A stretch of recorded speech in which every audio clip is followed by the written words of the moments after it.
الحمدللہ کفا وسلام علی عبادہ الذین اصطفیٰ اما بعد۔ محترم ناظرین، پروگرام فضائل رمضان کی اس نشست میں آپ حضرات کا استقبال ہے۔ السلام علیکم ورحمۃ اللہ وبرکاتہ۔ آج کی نشست کا موضوع ہے آداب روزہ۔ اعوذ باللہ من الشیطان الرجیم، بسم اللہ الرحمن الرحیم۔ یا ایھا الذین آمنوا کتب علیکم الصیام کما کتب علی الذین من قبلکم لعلکم تتقون۔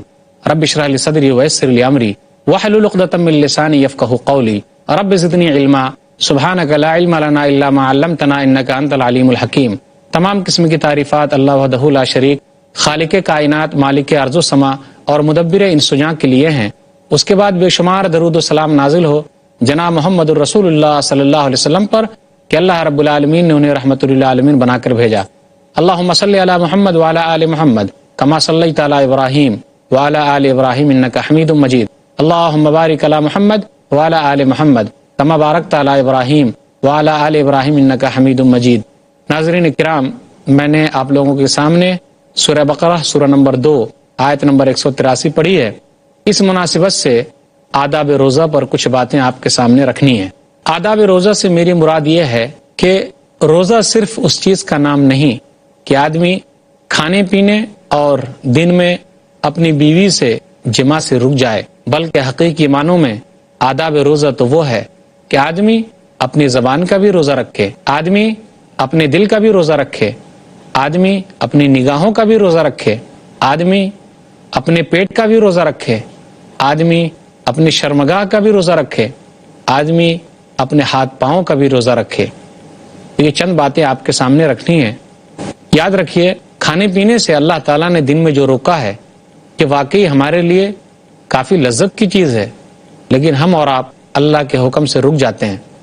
اسی طرح اللہ تعالیٰ نے دن میں بیوی سے ہم بستری کرنے سے جو روکا ہے، انسانی جان کے لیے اس میں تو شدید لذت ہے، لیکن آدمی اللہ کے حکم سے چھوڑ دیتا ہے۔ اگر روزے نے ہمارے اندر کچھ بھی تقوی پیدا نہیں کیا تو فائدہ کیا ہے؟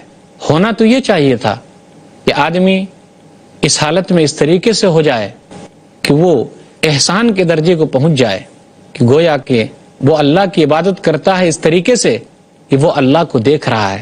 اگر وہ اللہ کو نہیں دیکھتا تو اللہ اس کو دیکھ رہا ہے۔ یہ جذبہ جس کے اندر پیدا ہو گیا وہ آدمی کامیاب ہے، ورنہ اگر یہ جذبہ پیدا نہیں ہوا روزے سے کوئی فائدہ نہیں۔ وہ حدیث ہمیں یاد کرنی چاہیے کہ بہت سارے روزہ دار ہوں گے جس کو بھوک اور پیاس کے سوا کچھ بھی حاصل نہیں ہوتا۔ سنن ابن ماجہ کتاب الصیام کتاب نمبر 7 حدیث نمبر 1690، رب صائم لیس لہ من صیامہ الا الجوع۔ بہت سارے روزہ دار ہیں جس کو بھوک کے علاوہ کچھ بھی حاصل نہیں ہوتا، تو ایسے روزے کا فائدہ کیا؟ آداب روزہ تو یہ ہے کہ آدمی اپنی زبان کا روزہ رکھے۔ زبان کا روزہ کیا ہوگا؟ زبان کا روزہ تو یہ ہے کہ آدمی کسی کی غیبت نہ کرے، چغل خوری نہ کرے، شرکیہ کلمات زبان سے نہ نکالے، کسی پر تہمت نہ لگائے، کسی کو برا بھلا نہ کہے، کسی کے خلاف لوگوں کو نہ بھڑکائے، کسی کے خلاف کسی کے پاس جا کر غلط شکایت نہ کرے۔ زبان پر کنٹرول کرنا کافی اہم ہے۔ روزہ تو اس لیے آیا ہے کہ ہم اپنی زبان پر کنٹرول کرنا سیکھ لیں۔ آپ یاد رکھیے، پورے جسم کے اندر زبان ہی ایک ایسی چیز ہے اور اس کی اہمیت تو اتنی زیادہ ہے کہ وہ کسی کو اونچا اٹھا دے، اور اگر زبان خراب ہو گئی، زبان سے کچھ نکل گیا تو آدمی پل بھر میں نیچا ہو جاتا ہے۔ تو یہی زبان مٹھائی بھی کھلائے اور یہی زبان مار بھی کھلائے۔ زبان پورے جسم کے اندر وہ ٹکڑا ہے، اگر آپ اس کو کہیں کہ بہترین ٹکڑا ہے تو کوئی حرج کی بات نہیں، بہترین حصہ ہے کوئی حرج کی بات نہیں۔ اگر آپ اس کے لیے یہ بھی کہیں کہ وہ سب سے خراب حصہ ہے تو اس میں بھی کوئی حرج کی بات نہیں۔ سب سے خراب جزو ہے پورے جسم کا، جس سے تمام حصے جو ہیں جسم کے پناہ مانگتے ہیں، وہ کون ہے؟ یہ زبان ہے۔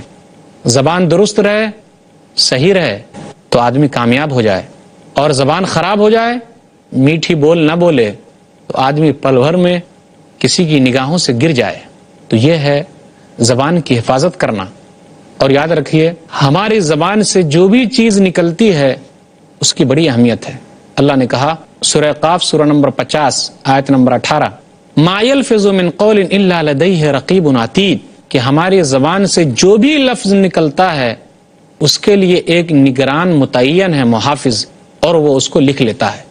تو اپنی زبان کا غلط استعمال نہ کیجیے، عام طور پر بھی نہیں کرنا چاہیے، لیکن روزے کی حالت میں تو اور نہیں کرنا چاہیے۔ نبی صلی اللہ علیہ وسلم نے کہا، صحیح بخاری کتاب الصوم کتاب نمبر 30 حدیث نمبر 1903 من لم یدع قول الزور والعمل به فلیس للہ حاجۃ فی ان یدع طعامہ وشرابہ، جس آدمی نے جھوٹ بولنے اور جھوٹ پر عمل کرنے سے اپنے آپ کو نہیں روکا، اللہ کو کچھ بھی ضرورت نہیں ہے کہ وہ بھوکا پیاسا رہے۔ اس آدمی کے بھوکا پیاسا رہنے سے اللہ کو کچھ بھی ضرورت نہیں ہے۔ اگر اس آدمی نے جھوٹ بولنے اور جھوٹ پر عمل کرنے سے اپنے آپ کو نہیں روکا تو دیکھا آپ نے، زبان کا روزہ یہ ہے۔ یاد رکھیے، زبان کا روزہ تو اس وقت اور زیادہ اہم ہوتا ہے جب کوئی آدمی ہمیں گالی دے، کوئی ہم سے لڑائی جھگڑا کرے۔ غور کیجئے اس بات پر۔ آئیے نبی صلی اللہ علیہ وسلم کے ایک حدیث پر غور کریں، وہ یہ ہے صحیح بخاری کتاب الصوم کتاب نمبر 30 حدیث نمبر 1904 وَإِذَا كَانَ يَوْمُ صَوْمِ أَحَدِكُمْ فَلَا يَرْفُثْ وَلَا يَصْخَبْ فَإِنْ سَابَّهُ أَوْ قَاتَلَهُ فَلْيَقُلْ إِنِّي امْرُؤٌ صَائِمٌ، جب تم میں کا کوئی آدمی روزے سے رہے تو دل لگی کی بات نہ کرے، فسق و فجور کی بات نہ کرے، اور اگر کوئی اسے گالی دے دے یا اس سے لڑائی جھگڑا کرے تو اس کو چاہیے کہ وہ یہ کہے میں روزے سے ہوں۔ اگر وہ ایسا کہتا ہے تو وہ دو پیغام دے رہا ہے۔ یہ پیغام دے رہا ہے کہ روزہ دار کا کام لڑائی جھگڑا کرنا نہیں ہے، روزہ دار کا کام گالی دینا نہیں ہے، یا پھر وہ یہ پیغام دے رہا ہے کہ میں روزے سے ہوں، میں ایسا کام نہیں کر سکتا۔ اچھے لوگوں کی نشانی نہیں ہے، روزہ داروں کی نشانی نہیں ہے، روزہ دار کی علامت نہیں ہے وہ لڑائی جھگڑا کرے، وہ گالی بات دے، ایک دوسرے کو برا بھلا کہے۔ ایسا نہیں ہو سکتا۔ یہ زبان تو اتنی اہم ہے کہ اس کی وجہ سے بہت سارے لوگ جہنم میں جانے والے ہیں، اس کا نقصان اتنا زیادہ ہے۔ سنن ترمذی کتاب الایمان کتاب نمبر 38 باب نمبر 8 حدیث نمبر 2616 معاذ بن جبل رضی اللہ تعالیٰ عنہ سے نبی صلی اللہ علیہ وسلم نے کہا، اے معاذ، لوگ جو جہنم میں جائیں گے اکثر جانے والے ایسے ہوں گے جو اپنی زبان کی کٹائی کی وجہ سے جہنم میں جائیں گے۔ اس لیے ہم سب کے لیے ضروری ہے کہ ہم لوگ اپنی زبان کا روزہ رکھیں، جھوٹ بولنا چھوڑ دیں، جھوٹ پر عمل کرنا چھوڑ دیں، جھوٹ کی کھیتی باؤ کرنا چھوڑ دیں، لوگوں کو جھوٹ کی طرف بلانا چھوڑ دیں، غیبت چغل خوری سے دور رہیں۔ یہ ہے زبان کا روزہ۔ اب میں چند باتیں آپ کے سامنے دل کے روزے کے تعلق سے رکھنا چاہتا ہوں کہ آدمی صرف کھانے پینے سے باز نہیں رہا، اپنی بیوی سے ملنے سے باز نہیں رہا، بلکہ اس کے لیے ضروری ہے کہ اپنے دل کا بھی روزہ رکھے۔ اور دل کا روزہ کیا ہے؟ شرکیہ کلمات کو دل میں نہیں رکھنا ہے، توحید کو اپنے دل میں جمانا ہے۔ کینہ کپٹ، حسد، جلن، بغض، عداوت، دشمنی، کسی بھائی کو حقیر سمجھنا، کسی سے جلنا، کسی سے حسد کرنا، کسی کو حقیر سمجھنا، ایسا نہیں ہے، یہ نہیں کرنا ہے۔ روزہ رکھتے ہوئے تو اور نہیں کرنا ہے، ویسے بھی نہیں کرنا ہے، لیکن دل کا روزہ تو یہ ہے کہ آدمی تمام شرکیہ باتوں سے دور رہے، کینہ کپٹ سے دور رہے، حسد سے دور رہے، جلن سے دور رہے۔ نبی صلی اللہ علیہ وسلم نے کہا تھا، صحیح بخاری کتاب الایمان کتاب نمبر 2 حدیث نمبر 52 کہ پورے جسم کے اندر وہ ٹکڑا ایک ایسا ہے، اگر وہ سیدھا رہے گا تو ہر چیز سیدھی رہے گی، اور اگر وہ ٹیڑھا ہو گیا تو ہر چیز ٹیڑھی ہو جائے گی۔ مائی ام سلمہ نے نبی صلی اللہ علیہ وسلم سے کہا کہ آپ صلی اللہ علیہ وسلم یہ دعا بہت زیادہ پڑھتے ہیں۔ سنن ترمذی کتاب الدعوات کتاب نمبر 45 حدیث نمبر 3522 یا مقلب القلوب ثبت قلبی علی دینک، اے دلوں کے پھیرنے والے تو میرے دل کو دین پر ثابت قدم رکھ۔ تو نبی صلی اللہ علیہ وسلم نے کہا، اے ام سلمہ سن لے کہ لوگوں کے جو دل ہیں وہ رحمان کی انگلیوں کے درمیان ہیں، فمن شاء اقام ومن شاء زاغ، وہ جس کو چاہے درست رکھے، وہ جس کو چاہے ٹیڑھا کر دے۔ راوی نے اس آیت کی تلاوت کی، سورہ ال عمران سورہ نمبر 3 آیت نمبر 8، ربنا لا تزغ قلوبنا بعد اذ ہدیتنا وَهَبْ لَنَا مِن لَّدُنْكَ رَحْمَةً إِنَّكَ أَنتَ الْوَهَّابُ، اے ہمارے رب تو ہمارے دل کو ہدایت کے بعد نہ پھیر، وَهَبْ لَنَا مِن لَّدُنْكَ رَحْمَةً، اور تو اپنی طرف سے ہمارے لیے رحمت اتار، إِنَّكَ أَنتَ الْوَهَّابُ، تو بہترین دینے والا ہے۔ مومن آدمی کا دل ہمیشہ تکبر سے، غرور سے پاک و صاف ہوتا ہے۔ نبی صلی اللہ علیہ وسلم نے ارشاد فرمایا، صحیح مسلم کتاب الایمان کتاب نمبر 1 حدیث نمبر 91، لا يدخل الجنت من كان في قلبه مثقال ذرة من کبر، کہ وہ آدمی جنت میں داخل نہیں ہوگا جس کے دل میں ذرہ برابر کبر ہے، گھمنڈ ہے۔ ایک آدمی نے کہا، اللہ کے رسول، اگر کوئی آدمی چاہتا ہے کہ اس کے جوتے اچھے رہیں، اس کا کپڑا اچھا ہو، کیا یہ تکبر کی نشانی ہے؟ تو نبی صلی اللہ علیہ وسلم نے کہا، الکبر بطر الحق وغمط الناس، کہ کبر، گھمنڈ تو وہ ہے کہ حق بات کو دبایا جائے اور لوگوں کو حقیر سمجھا جائے۔ مومن آدمی کا دل ہمیشہ تواضع، خاکسار ہوتا ہے، وہ اپنے آپ کو بڑا نہیں سمجھتا، تکبر اور غرور کے ساتھ نہیں چلتا، تو اس کے دل میں یہ چیز نہیں ہے، وہ جانتا ہے، اس کے لیے سخت وعید آئی ہے۔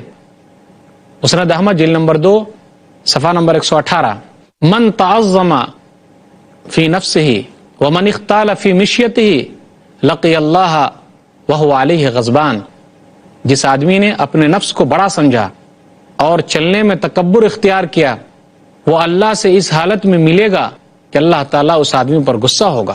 مسند احمد جلد نمبر 2 صفحہ نمبر 340، کسی مومن آدمی کے دل میں بخیلی اور ایمانداری ایک ساتھ جمع نہیں ہو سکتی۔ تو مومن آدمی اس طریقے سے اپنے دل کا روزہ رکھتا ہے کہ تکبر نہیں کرتا، غرور نہیں کرتا، گھمنڈ نہیں کرتا، بلکہ ان تمام چیزوں کو اپنے دل سے نکال دیتا ہے۔ وہ کینہ کپٹ کو اپنے دل میں نہیں رکھتا، بلکہ تمام چیزوں کو باہر پھینک دیتا ہے۔ روزہ دار آدمی اپنے دل کی صفائی کرتا ہے، اپنے دل کو صاف رکھتا ہے، کیونکہ وہ اچھی طریقے سے جانتا ہے کہ اس دل کا مالک اللہ ہے، نہ جانے کب اللہ تعالیٰ اس دل کو کس طرح پھیر دے اور اللہ تعالیٰ اس دل کو کس طرح موڑ دے، کوئی نہیں جانتا۔ یہی وجہ ہے کہ نبی صلی اللہ علیہ وسلم ہمیشہ دعا کرتے تھے کہ اے اللہ اس دل کو تو دین پر ثابت قدم رکھ۔ روزہ دار اچھی طریقے سے جانتا ہے کہ یہ رمضان کا مہینہ ہے، دعا کر کے اپنے دل کی اصلاح کی فکر کرتا ہے، دعا کر کے وہ یہ سوچتا ہے اور وہ یہ کہتا ہے کہ اللہ اس کے دل کی اصلاح کر دے، اس کے دل کو بھلائی کی طرف لگا دے، اس کے دل سے کینہ کپٹ، حسد اور جلن کو نکال دے۔ واقعی پکا روزہ دار وہ ہے جس نے پہلے اپنے زبان پر لگام لگائی اور اس کے بعد وہ اپنے دل پر لگام لگاتا ہے۔ محترم ناظرین، عنوان آداب روزہ، اس پر گفتگو ہوتی رہے گی، انشاءاللہ پھر ملیں گے چھوٹے سے وقفے کے بعد۔ محترم ناظرین، السلام علیکم ورحمۃ اللہ وبرکاتہ۔ دوبارہ آپ کا استقبال ہے پروگرام فضائل رمضان میں۔ عنوان ہے آداب روزہ۔ زبان کے تعلق سے یہ بھی بات تھی جو مجھے کہنی تھی، وہ یہ کہ جب آدمی کسی سے غصے میں آ جاتا ہے تو بہت ساری باتیں بکنے لگتا ہے، لیکن روزہ دار اس کو روکتا ہے۔ غصہ آ جائے، اس کا علاج اسلام نے بتایا ہے، بہترین علاج ہے، اور وہ علاج ہم سب کو کرنا چاہیے، اس پر عمل کرنی چاہیے۔ نبی صلی اللہ علیہ وسلم نے کہا، اعوذ باللہ من الشیطان الرجیم، جو آدمی یہ پڑھے کہ میں اللہ کی پناہ میں آتا ہوں شیطان مردود سے، تو یہ غصے کے لیے بہترین علاج ہے۔ اسی طرح اگر آدمی کھڑا ہو تو بیٹھ جائے، اور آدمی اگر بیٹھا ہے تو وہ کیا کرے؟ لیٹ جائے۔ اس طریقے سے اس کا غصہ جو ہے وہ ٹھنڈا ہو جائے گا۔ جب آدمی غصے میں آ جاتا ہے تو بہت ساری باتیں بکنے لگتا ہے اور ادھر ادھر چلا جاتا ہے، پھر وہ یہ نہیں دیکھتا کیا وہ روزے سے ہے یا سامنے والا روزے سے ہے، کچھ بھی نہیں، کیونکہ اس کا دماغ جو ہے کہیں اور چلا گیا ہے۔ اس لیے شیطان اس مرحلے میں پورا کام کرا لیتا ہے۔ تعجب کر رہے ہوں گے کہ شیطان کو تو اللہ تعالیٰ نے اس مہینے میں جکڑ دیا ہے، پھر وہ کیسے روزے کی حالت میں ہم سے کام کرا لیتا ہے؟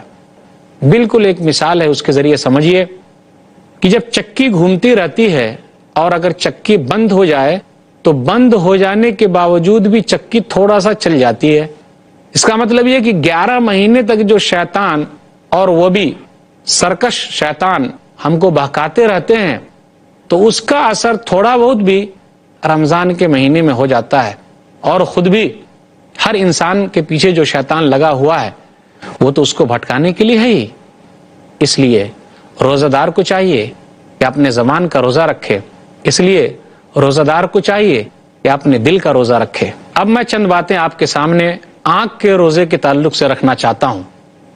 ویسے تو ہمیشہ ہی ہم سے کہا گیا ہے کہ ہم لوگ اپنی نگاہوں کی حفاظت کریں، خاص طور پر روزہ رکھتے ہوئے اور زیادہ نگاہوں کی حفاظت ہونی چاہیے کہ ہم اس آنکھ کے ذریعے حرام کام نہیں دیکھیں گے، اس آنکھ کے ذریعے حرام چیز کی طرف ہم نگاہ نہیں اٹھائیں گے، اس آنکھ کے ذریعے ہم اس چیز کو نہیں دیکھیں گے جس سے اللہ نے منع کیا ہے، جس سے رسول اللہ صلی اللہ علیہ وسلم نے منع کیا ہے. کیونکہ روزہ صرف کھانے پینے سے رکنے کا نام نہیں ہے، کیونکہ روزہ صرف دن میں اپنی بیوی سے جماع سے رکنے کا نام نہیں ہے، بلکہ روزہ یہ بھی ہے کہ ہم اپنی آنکھوں کا بھی روزہ رکھیں.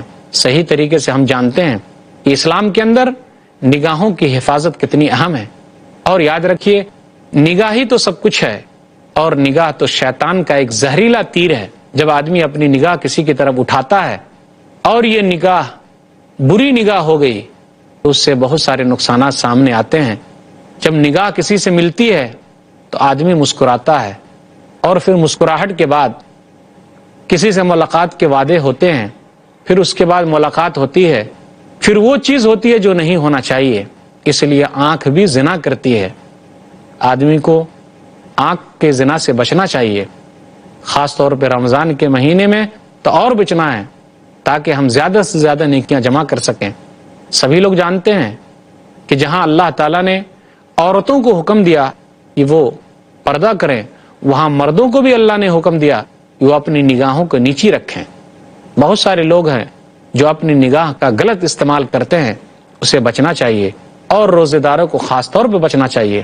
اللہ نے کہا سورہ نور سورہ نمبر 24 آیت نمبر 30، قل للمؤمنین یغضوا من ابصارہم ویحفظوا فروجہم ذالک ازکی لہم ان اللہ خبیر بما یصنعون. کہہ دیجیے آپ مومنوں سے کہ وہ اپنی نگاہیں نیچی رکھیں، شرمگاہوں کی حفاظت کریں، یہ ان کے لیے بہتر ہے، اور جو وہ لوگ کر رہے ہیں اللہ تعالیٰ ہر چیز سے باخبر ہے. پھر اس کے بعد اللہ تعالیٰ نے عورتوں سے کہا سورہ نور سورہ نمبر 24 آیت نمبر 31، وَقُلْ لِلْمُؤْمِنَاتِ يَغْضُضْنَ مِنْ أَبْصَارِهِنَّ وَيَحْفَظْنَ فُرُوجَهُنَّ. کہہ دیجیے مومنہ عورتوں سے کہ وہ اپنی نگاہیں نیچی رکھیں اور اپنی شرمگاہوں کی حفاظت کریں. اس لیے ہم سب کے لیے ضروری ہے کہ ہم نگاہوں کا بھی روزہ رکھیں، نگاہوں کو ان تمام بری باتوں سے بچا کے رکھیں جسے اللہ تعالیٰ نے روکا ہے اور رسول اللہ صلی اللہ علیہ وسلم نے روکا ہے. اب میں چند باتیں پیٹ کے روزے کے تعلق سے کہنا چاہتا ہوں. اس سے میری مراد کیا ہے؟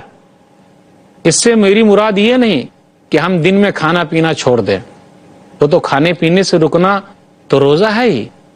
میری اس سے مراد یہ ہے پیٹ کے روزے سے کہ ہم حرام مال سے سحری نہ کھائیں، ہم حرام مال سے افطاری نہ کریں، حرام مال سے اپنا پیٹ نہ بھریں، ہم حرام مال سے اپنا پیٹ نہ بھریں، یتیموں کا مال نہ کھائیں، مسکینوں کا مال نہ کھائیں. اس لیے ہم کو سختی کے ساتھ اپنی غذا پر دھیان دینی ہے. یہ حرام کا تو نہیں ہے، حلال ہمیں کمانا ہے اور حلال ہمیں کھانا ہے، کیونکہ اللہ تعالیٰ نے ہم لوگوں کو حلال کمانے اور حلال کھانے کی تنبیہ کی ہے. اللہ نے کہا سورہ بقرہ سورہ نمبر 2 آیت نمبر 172، یا ایھا الذین آمنوا کلوا من طیبات ما رزقناکم واشکروا للہ ان کنتم ایاہ تعبدون. اے ایمان والو، جو ہم نے تم کو روزی دی ہے اس میں سے حلال کھاؤ اور اللہ کا شکر ادا کرو، اور تم لوگ میری ہی عبادت کرو.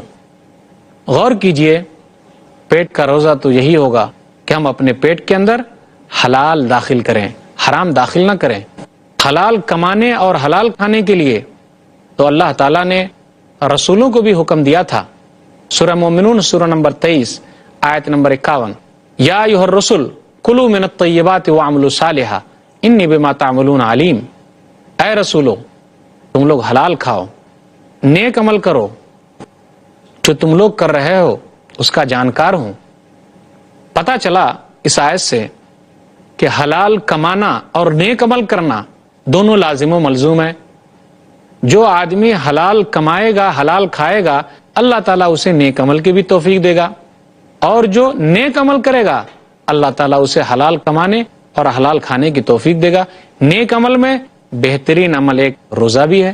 ضروری ہے ہمارے لیے کہ ہم اور آپ ہمیشہ اپنی غذا پر دھیان رکھیں، حلال کمائیں، حلال کھائیں، اپنے بچوں کو حلال کھلائیں۔ دیکھتے نہیں ہم اور آپ بہت سارے لوگ شکایت کرتے ہیں کہ ان کے بچے خراب ہو گئے، کیوں؟ کیا کبھی انہوں نے غور کیا ہے؟ کہیں ایسا تو نہیں کہ ہم نے ان کو حرام کھلا کر بڑا کیا ہے، اس وجہ سے وہ لوگ غلط راستے پر چلے گئے؟ جو لوگ حرام کھاتے ہیں اور حرامی میں ان کی پرورش ہوتی ہے، اللہ تعالیٰ ایسے لوگوں کی دعا کو قبول نہ کرتا ہے اور نہ آئندہ کرے گا۔ یہ چند باتیں تھیں پیٹ کے روزے کے تعلق سے۔ اب میں چند باتیں کان کے روزے کے تعلق سے کہنا چاہتا ہوں۔ وہ یہ ہے کہ ہمیں کان کا بھی روزہ رکھنا ہے، کسی کی غیبت نہیں سننی ہے۔ لوگوں کو بہت اچھا لگتا ہے کوئی کسی کی برائی بیان کر رہا ہے تو کان لگا کے سنتا ہے، جبکہ اس کے لیے ضروری ہے کہ وہ اسے منع کرے۔ کسی کی برائی کوئی بیان کر رہا ہے اسے روکے، نہ کہ اس کا مذاق اڑائے۔ کان کا روزہ یہ ہے، کان کا روزہ یہ ہے کہیں کوئی چیز ہم غلط سن رہے ہیں تو ہمارے لیے ضروری ہے کہ ہم اس چیزوں سے الگ ہو جائیں، کوئی غلط چیز نہ سنیں، کیونکہ قیامت کے دن تمام چیزوں سے سوال کیا جانے والا ہے۔ سورہ اسراء سورہ نمبر 17 آیت نمبر 36، ان السمع والبصر والفؤاد کل اولئک کان عنہ مسئولا۔ کان، نگاہ، دل، یہ تمام کے تمام سے پوچھا جانے والا ہے۔ اللہ تعالیٰ قیامت کے دن ان تمام سے پوچھنے والا ہے، اس لیے کان کا بھی روزہ ہونا چاہیے، کان کا بھی روزہ صحیح طریقے سے رکھنا چاہیے۔ اب میں چند باتیں یہ کہنا چاہتا ہوں، ہاتھ کا بھی روزہ اور پاؤں کا بھی روزہ ہو۔ وہ کیسے؟ ہاتھ کا روزہ تو یہ ہے کہ ہم اس چیز کو نہ چھوئیں جس سے اللہ اور اس کے رسول نے منع کیا ہے، وہ تو ہمیشہ نہیں چھونا ہے، لیکن روزے کی حالت میں اس کا اور اہتمام کرنا ہے۔ پاؤں کا روزہ کیا ہوا؟ پاؤں کا روزہ وہی ہوا کہ اللہ اور اس کے رسول نے جس چیز سے منع کیا ہے ہم اس چیز کو نہ چھوئیں اور نہ اس چیز کی طرف چل کے جائیں۔ یہ چند باتیں آداب روزہ کے تعلق سے ہے۔ میں نے جو بات کہی وہ یہ کہ زبان کا بھی روزہ ہے، اور وہ سب سے اہم ہے کہ آدمی اگر جھوٹ بولنا اور جھوٹ پر عمل کرنا نہ چھوڑا، کوئی فائدہ نہیں ہے کہ وہ بھوکا پیاسا رہے۔ اسی طرح میں نے کہا دل سب سے اہم ہے۔ آدمی کو چاہیے کہ دل کا روزہ رکھے، شرک کو نکال دے، کینہ کپٹ کو ہٹا دے، جلن کو دور کر دے، اپنے دل کو صاف رکھے۔ ظلم و زیادتی جو دل کے اندر ہے، کسی کے خلاف بغض، اس کو ہٹا دے۔ اسی طرح میں نے کہا کہ کان کا بھی روزہ ہے، میں نے کہا نگاہ کا بھی روزہ ہے، میں نے کہا پیٹ کا بھی روزہ ہے، میں نے کہا ہاتھ اور پاؤں کا بھی روزہ ہے۔ اگر ہم اور آپ روزے کے یہ تمام چیزوں کو لیتے ہیں اور تمام چیزوں کا روزہ رکھتے ہیں تو یقین مانیے ہم پورے ثواب کے مستحق ہیں۔ اللہ تعالیٰ سے دعا ہے کہ اللہ تعالیٰ ہم لوگوں کو اچھے طریقے سے روزہ رکھنے کی توفیق دے، آمین۔ وآخر دعوانا الحمدللہ رب العالمین، وصلی اللہ علی نبینا محمد وآلہ وصحبہ اجمعین، والسلام علیکم ورحمۃ اللہ وبرکاتہ۔